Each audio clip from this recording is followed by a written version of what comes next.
الحمد لله والصلاة والسلام على رسول الله وعلى آله وصحبه ومن والاه.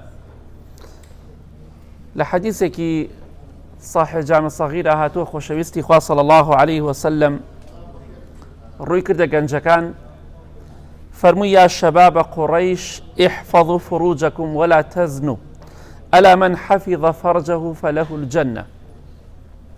أي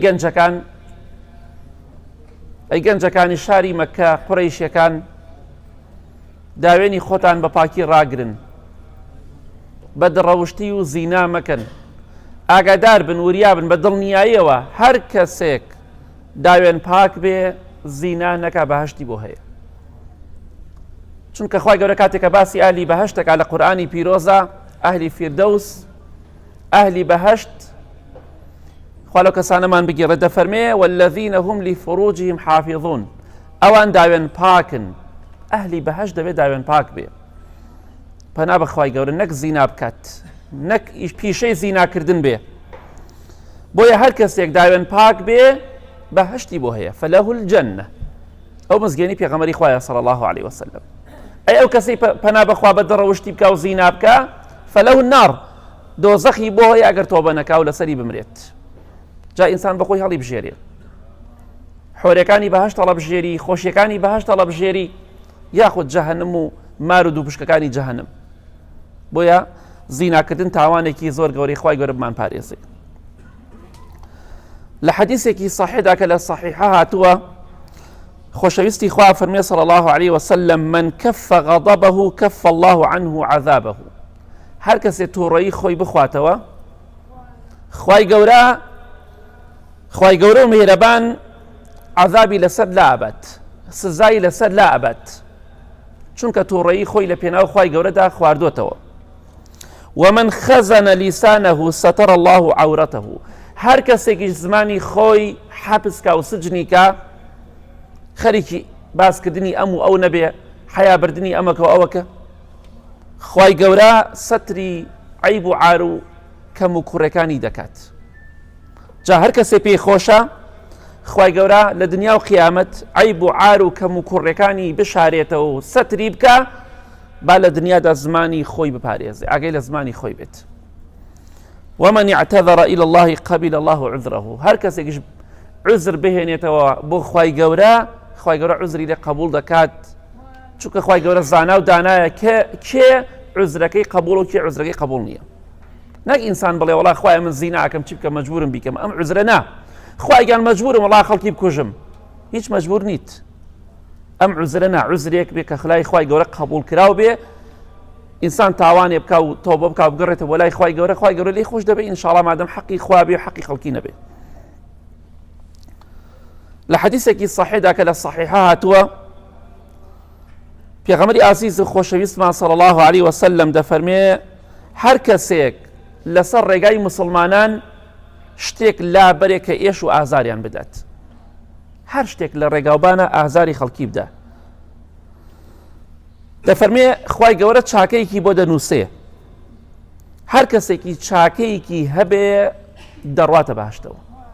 و پێغەمبەری خوا فەرمی صلی الله عليه وسلم لە ڕیوایەتێکدا کە صحیحە فەرمووی هەر کەسێک خوای گەورە یەک چاکەی لێ قبول کە دەڕواتە بەهەشتەوە. بۆیە پیاوچاکی وها بووە لە پێشینانی پیاوچاک ڕەحمەتی خوای لێبێ، فەرموویەتی ئەگەر بزانم دڵنیابم خوای گەورە یەک چاکەی لێم قبول کردووە ئاواتە خوازم بمرم. ئینسانی ئیماندار ئاوایە، لە خۆبایەکانیش ئەوانن هەڵێ چیمان کردووە ئێمە بەهەشتین، گوناحمان چییە، تاوانمان چییە؟ ئینسانی ئیماندار لە خۆی بایی نابێ، ئینسانی ئیماندار بەردەوام خۆی بە تاوانبار دەزانێت. پێغەمبەران سەلامی خوایان لەسەر بێ فەرمیانە ئێمە زوڵممان کردووە، خوای گەورە ڕەحمە لێ نەکە ئێمە زاڵمین، تۆش ئەڵێ من چیم کردووە؟ بەڕاستی ئینسان کە لە خۆی بایی بوو زۆر ترسناکە.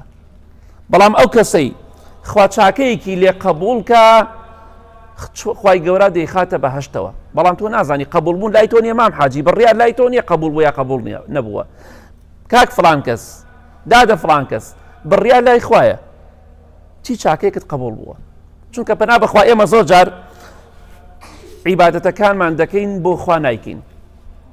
چاکەکردن لەگەڵ دایک و باوکە عیبادەتێکی گەورەیە. دەڕوا لە دایک باوکی ئاوا ئێستا لای دایکی خۆشەویستم لای باوکی خۆشەویستم ئەمە چییە؟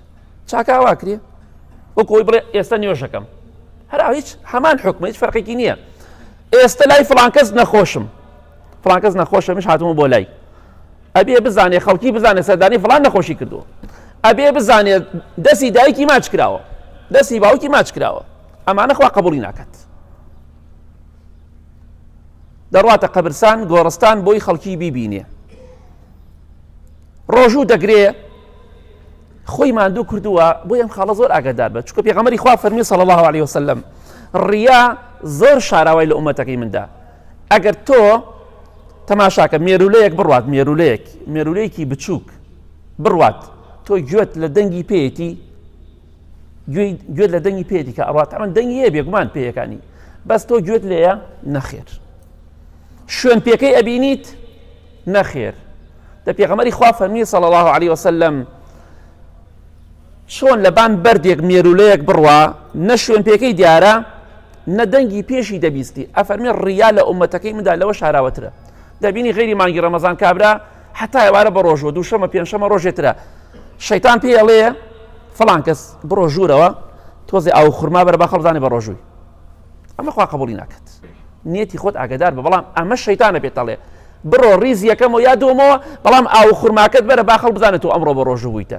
ئەمە بۆ خوا نییە بۆیە ئاگاداری خۆمان بین نیەتی خۆمان پاکەینەوە چاکەکانمان بۆ خوا بکەین هەر عیبادەتێ بۆ خوا بێ خوا قبوڵی دەکات خزمەتی میوان دەکەی عیبادەت و چاکەیە حەیای مە بەو وێنەی سفرەکە بەڵاو مەکەرەوە ئەم شتانە بۆ خوا ئەکرێ شتێک تەوزیع ئەەکەی بەسەر فەقیرە ڕسمی دەرگای خەڵکی و ڕسمی خواردنەکە مەگرە خوا لێمان قبوڵکە خوا لێت قبوڵکە بەڵام ئەمە مشکیلەیە ئاگاداری نیەتی خۆت نەبی تووشی ڕیا دەبیت لە حەدیثێکی صحیحی صحیح جامع صغیرە هاتووە خۆشەویستی خوا فەرمێ صلی الله عليه وسلم کاتێک کەسێک مناڵێکی دەمرێ کوڕە یا کچە کەسێک مناڵێکی دەمرێ ئەوەی کە مناڵی هەبێت چاوەڕێی کە مناڵەکەی نەخۆشکەوێ مناڵەکەی بمرێ هەبێت چاوەڕێی ئەوەش بکەی خۆشەویستی خوا فەرمی صلی الله عليه وسلم کاتێک کە مناڵی باوەڕدارێک دەمرێت خوای گەورە بە مەلایکە دەفەرمێ مەلایکەکان کە ڕۆحیان کێشاوە دەفەرمێت ڕۆحی فڵان مناڵی فڵان کەستان کێشا عەبدەکەی من فڵان کەس دەڵێن بەڵێ خوای پەروەردگار خوای گەورە عالمە بە ئەمری خوا ڕۆحی کێشراوە بە ئەمری خوا فەرمان کراوە ئەمڕۆ ڕۆحی فڵان و فڵان فڵان با بکێشرێ ئەمەکو گرنگیدانێک وایە بە ئەم مەسەلەیە ئەوەندە لای خوا گەورەیە خوای گەورە پرسیار لە مەلایکە دەکات ئەگینا خوا عالمە بە ئەمری خۆش هەموو کەسێک دەمرێت بەڵێ پێغەمبەری خوا فەرمێ صلی الله عليه وسلم دەڵێن ئەی پەروەردگار بەڵێ ڕۆحی فڵان مناڵی فڵان کەسمان کێشا خوای گەورە دەفەرمێ بەرووبوومی دڵەکەی فڵان کەستان کێشا چۆن ئەڵێ جەرگی فڵان کەس دەڵێن بەڵێ ئەی پەروەردگار ڕۆحی فڵان کەسمان کێشا کە مناڵێکی خۆشەویستی هەبوو ڕۆحیمان کێشا مناڵەکەیمان مراند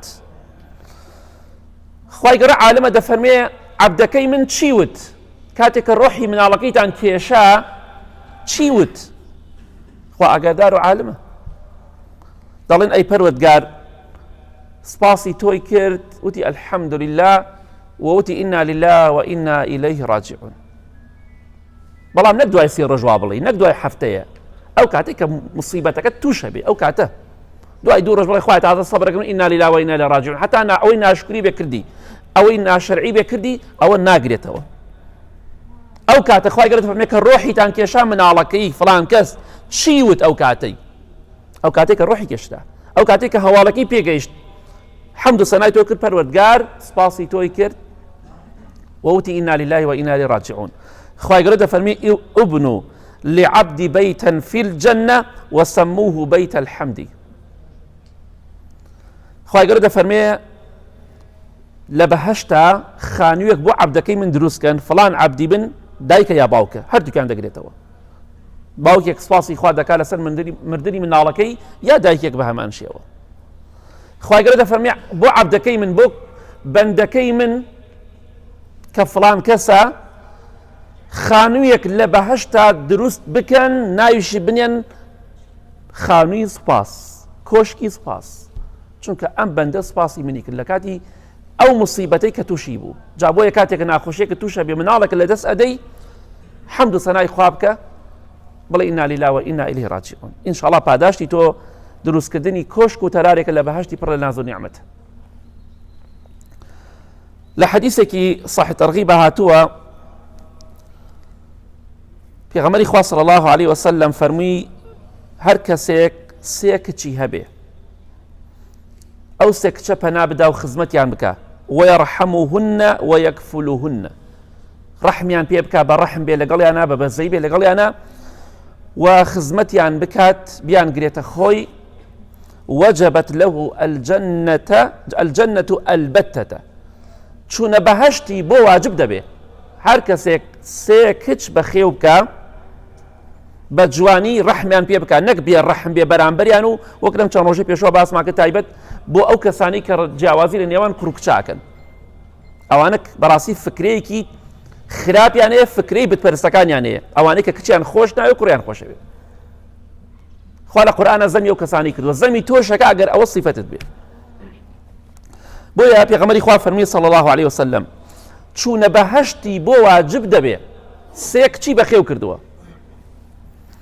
وتیان ئەی پێغەمبەری خوا صلی الله عليه وسلم ئەی ئەگەر کەسێک دوو کچ بەخێوکە واتە دوو کچی هەبێ نەک سێ کچ پێغەمبەری خوا فەرمی صلی الله عليه وسلم ئەگەر دوو کچیشی هەبێ بە جوانی بە خێویان کا و ڕەحم و بەزەی بەرامبەریان هەبێ و ڕێزیان بگرێ ئیلا چوونە بەهەشتی بۆ واجب دەبێ حتى هەندێک لەو سەحابانەی کە دانیشتون وتیان ئەگەر بمان وتایی یەک کچێکیش قەنەعەتمان وایە پێغەمبەری خوا دەیفەرموو صلی الله عليه وسلم ئەگەر یەک کچێکیشت هەبێ بە هەمان شێوە چوونە بەهەشتە بۆ واجب دەبێ بەڵام بە پرسیاری ئەومان لێ نەکرد پرسیاری ئەو کەسەمان لێ کرد دوو کچ سێ کچی هەیە بەڵام وەک باسمان کرد لە دەرزەکانی پێشوە ئەگەر دەک 50 کوڕ بەخێوکەی باسی پاداشتی کوڕ بەخێوکردن نەکراوە بەس کچ بۆیە کچەکانتان ڕەحمیان پێ بکەن ئەمانەتێکن لای ئێوە بەڕێز بن لەگەڵیانە خۆشتیان ئەوانتان خۆش بوێ چونکە بەخوا لە کاتی پیریا زۆر جار ئەوان بە کەڵکی ئێوە دێن نە کوڕەکانتان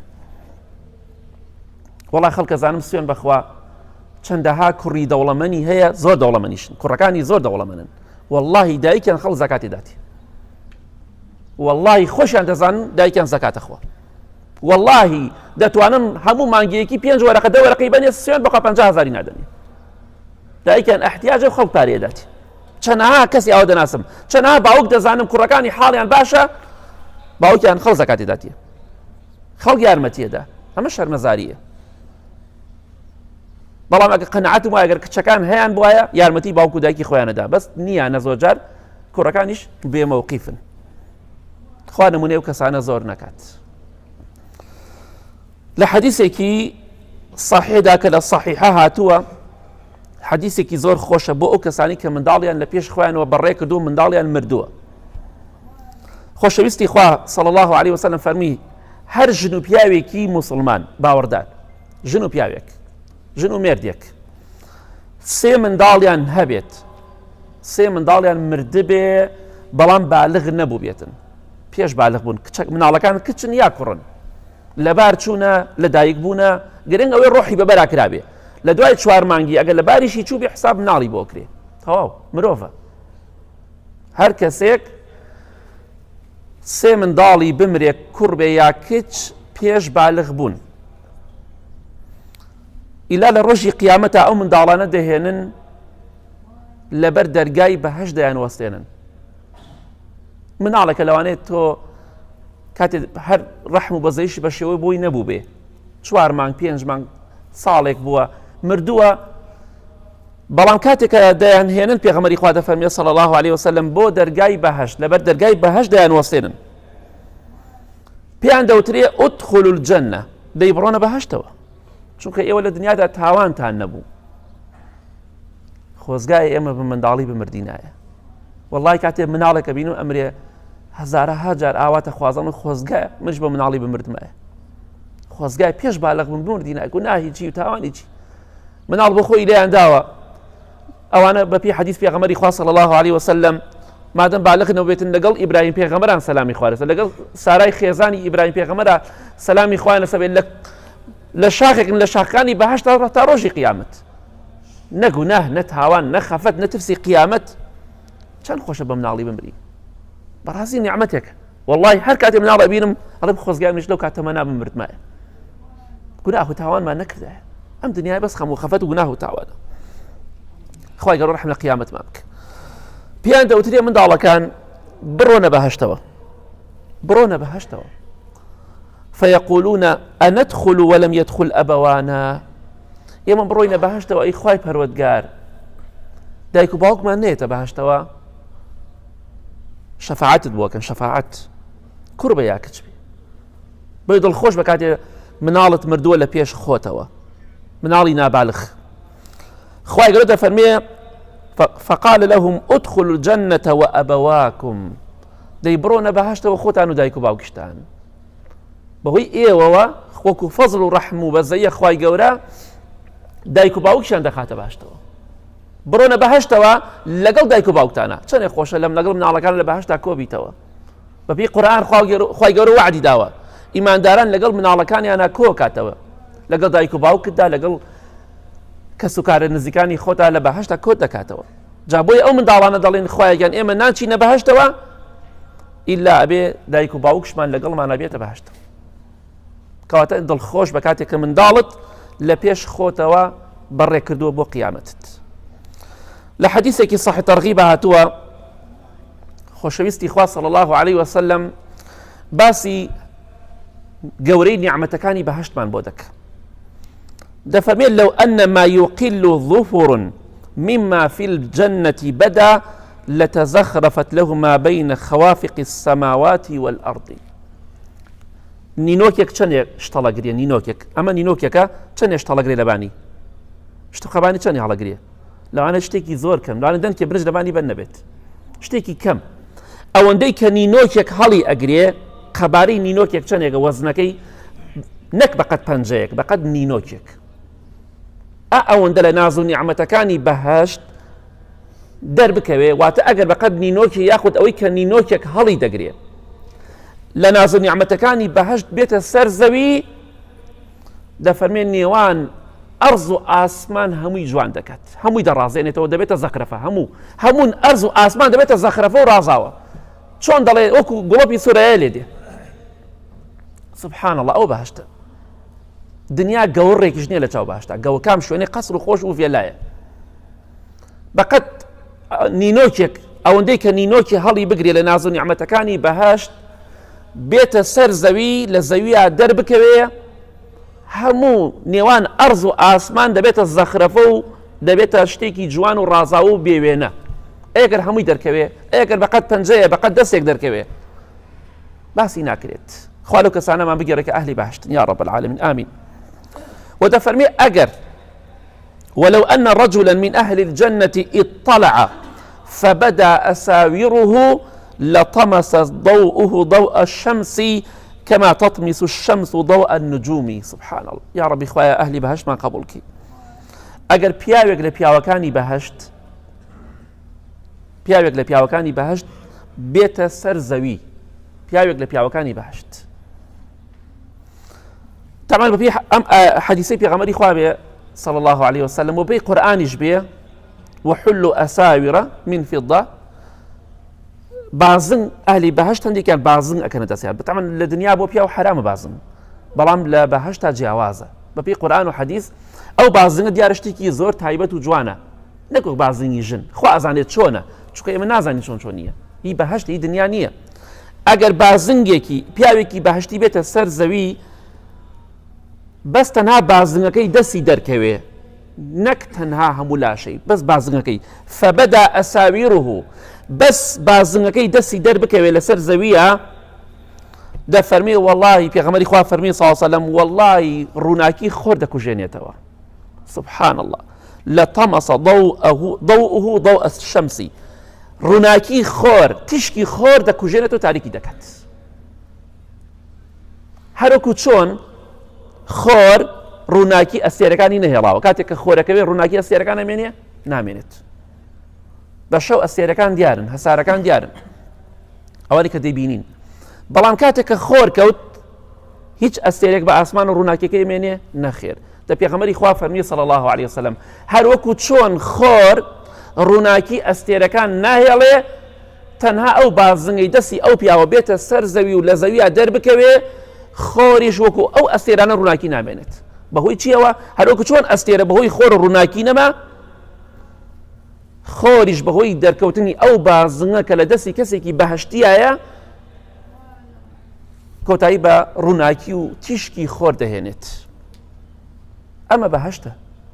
لە حەدیثا باس کرا لە حەدیث صحیحدا پێغەمبەری خوا فەرمێ صلی الله عليه وسلم ئەگەر یەک ئافرەتێک لە ئافرەتەکانی بەهەشت بێتە سەر زەوی، نەک پیاوەکانیان ئاوا جوانە، ئافرەتەکانیشیان، واتە ئەگەر لە شەوێکی تاریکە ئافرەتێک لە ئافرەتەکانی بەهەشت حۆریەکانی بەهەشت بێتە سەر زەوی، نێوان ئەرز و ئاسمان وەکو خۆر ڕووناک دەکاتەوە.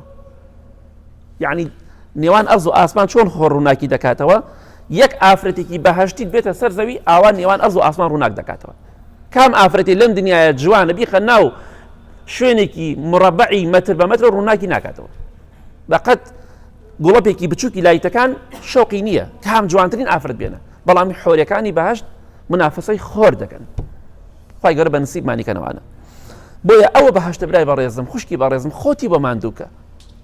بەهەشت وێنەی دنیا نییە. لە حەدیثێکی صحیح جامە سەغیرە هاتووە خۆشەویستی خوا صلی الله عليه وسلم دەفەرمێ خوای گەورە سەڵاوات لەسەر کێدا. سەڵاواتی خوا واتە خوای گەورە لە سەروی عەرشەوە لای مەلایکە بەڕێزەکان سەلامی خوای پەروەردگاریان لەسەر بێ باسی تۆ دەکات. باسکردنی تۆ ئەوە سەڵاواتی خوای گەورەیە بۆ تۆ، ئەوە پەڕی عیزەت و کەرامەت و ڕێز و شانازیە بۆ تۆ کە خوای گەورە میهرەبان لە سەروی عەرشەوە لای مەلایکەکان باسی تۆ بکات. خوای گەورە سەڵاواتەدا لەسەر کێ و مەلایکەکانی خوا سەڵاواتە دەن واتە دوعای خێر دەکەن و هەرچی لە ئاسمانەکان و زەویدا هەیە هەمووی دوعای خێر دەکەن بۆ کێ؟ هەتاکو مێرولەکان لە کوونەکانی خۆیانە. مێرولە لە توێژینەوەیەکە بینیم ئەڵێ تقریبەن هەر مرۆڤێک لە مرۆڤەکانی سەر زەوی نزیکی 2 ملیۆن و نیو مێرولەی بەرەکەوێ، واتە هەر نەفرێک لە بەرامبەری هەموو مرۆڤێکە 2 ملیۆن و نیو مێرولە هەیە. ئەوەندە زۆرە. بۆیە باوەڕ بۆ کەسانە مەکەن کاکە ئەوەی مێرول لە ماڵێ بە سحری لێکراوە بەس بۆی بچی بۆ لای پارەپەیاکە. شتی وا لە دینە هەیە؟ لە چی شوێنێکی دینە ئەمە هاتووە مێرولە لە هەر ماڵێکا بێ مە سحری دەکراوە؟ وەڵای ئەگەر وا بێ یەک ماڵێ دەرناچی هەمووی سحری دەکراوە. برای بەڕێزم بەس بۆی بێ بۆ لات کاکە بەخوا مێرولە ماڵە ڕاکە بە لای فڵان کەس پاری دێ بە داوا دەرمانە بۆ وەرگرێ. لە خوا بترسن ئەو کەسانی کە ئەمە سیفەتیانە. بەچی بەڵگەیەکی قورئان و حەدیث مێرولە نیشانەی ئەوەیە کە ئەو کەسە سحری لەکراوە جنۆکە لە ماڵەتی. بەچی بەڵگەیەک؟ ئەگەر مرۆڤێک 2 ملیۆن و نیو مێرولەی بەرکەوێ کورەکاکە 2 ملیۆن کورەکە 50 دانە ئیخۆبی هەموو ماڵێک 200 مێرولەی تیابی بەلای نیکەمەوە. بەم شێوەیە قۆڵمانەکەن ڕاکەدەی ڕەشکە بخۆی هەنگی کاکە ڕەشکە هەنگی پەیوەندی بە هیچ پەیوەندیەکی بە مێرولەوە نییە. قورئان خوێندن پەیوەندی بە مێرولەوە نییە. برای بەڕێزم ئەگەر بەڵگەت پێ فەرموو پێم بڵێ ئاەت حەدیث با منیش بڵێم غەڵەت بووم پەشیمان بوومەوە. ئەگەر ڕێی عولەمایەکشە قسەی خۆیەتی مێرولە هەموو ماڵێکە هەبوو هەموو کاتێکیش هەبووە. بۆیە پێغەمبەری خوا فەرمی صلی الله عليه وسلم مێرولە لە کوونەکان و شارەکانی خۆیاندا هەتا حوتەکان ماسیەکان لە ناو دەریاکاندا لە ناو ئەو هەموو زەریا و دەریا گەورانەدا هەموویان لەیوصەلون على معلم الناس الخير. خوا لەو کەسانەمان بگێڕێ یا ڕەبی. سەڵاوات لەسەر ئەو کەسە ئەدەن، دوعای خێر بۆ ئەو کەسە ئەکەن، دەڵێن خوایە لە فڵان کەس خۆش بە چونکە خەڵکی فێری خێر و چاکە دەکات. تۆش قورئان بڵاو کەرەوە وتاری باش بڵاو کەرەوە خەڵکی فێری خێر و چاکە بکە بۆی ماسیەکان و مێرولەکان و هەموو مەلایکە بەڕێزەکان سەلامی خوایان لەسەر بێ هەرچی بوونەوەی دوعای خێرت بۆ بکە. کەواتە بە ئاگامان لە خۆمان بێ. پێغەمبەری خوا صلی الله عليه وسلم لە حەدیثێکی صحیحدا کە لە صحیحە هاتووە دەفەرمێ خێر و سەدەقەکردن إن الصدقة لتطفئ عن أهلها حر القبور. خێر و سەدەقەکردن گەرمایی و ئازار و عەزابی ناوگۆڕ دەکوژێنێتەوە. دەیکوژێنێتەوە. چۆن کاتێک کە ئاگرێک فوویەکی لێک دەکوژێتەوە عەزابی ناو قەبریش بەهۆی خێر و سەدەقەوە دەکوژێتەوە. و پێغەمبەری خوا فەرمی صلی الله عليه وسلم ئینسانی ئیماندار لە ڕۆژی قیامەتە لە ژێر سێبەری خێر و سەدەقەکەیدایە. ئەو خێر و سەدەقەی کە کردوێتی زەکاتی دەکردووە خێر و سەدەقەی کردووە ئەبێتە سێبەرێک بۆی گەرمایی خۆر لێ نەدا و لە قیامەتە سەربەرز و سەرفراز بێ لە سێبەری سەدەقە و خێرەکەی خۆیدا. آخر حەدیث کە باسی دەکەین إن شاء الله لحديثك صحيح داتو ولا صحيحة بيغمري خواه فرمي صلى الله عليه وسلم قال رجل الحمد لله كثيرا الحمد لله كثيرا واتخواه سباس وستعيشيكي زور بوتو بيغمري خواه فرمي صلى الله عليه وسلم عبدك لعبد كان أم قسيوت الحمد لله كثيرا فأعظمها الملك أن يكتبها ملائكة راست كتشاكا دنوسية نيتواني خيرو پاداشتكي بنوسية زور بلاي وقوربو نيزاني چون پاداشتي أم ذكر بنوسية الحمد لله كثيرا شتيكي أسانة وراجع فيها ربه شو خزمتي خواي پرودگار قال رأي بلاي خواي پرودگار فرمي أي خواي پرودگار عبد يكت أم ذكري وتوه من نازان پاداشتكي چون بنوسم أو اندى قوري خواي قال فرمي اكتبها كما قال عبدي كثيرا عبدكي منوتي الحمد لله كثيرا خواي اسباس وستعيشي زور بوتو توش پاداشتكي زور بقوري بنوسا بوي بردوان بلي الحمد لله كثيرا خواي اسباس وستعيشي زور بوتو بوي إن شاء الله أو اندى قوري بي پاداشتكي زور بقوري بو بنوسري زوري بوت بنوسري پاداشتكي زور بوت بنوسري تنها لبيناوي كتوض الحمد لله كثيرا يا ربي خوايا لقناه كان من خوش بي لقناه دايكو باوكو مردو كان من خوش بي يا ربي خوايا شفاي نخوش كان من بدي بتايبتي اواني داوي دعاي خير دكن يا ربي خوايا دعوات لي اكين لو كسانا من بقري ميرو لكانوا ما سكانوا حوتا كان دعاي خير من بودكن يا ربي خوايا اخر من بخير بقري كاتب ما مريلي خود ما راضي بي آمين آمين آمين وصلى الله على محمد وآله وصحبه أجمعين.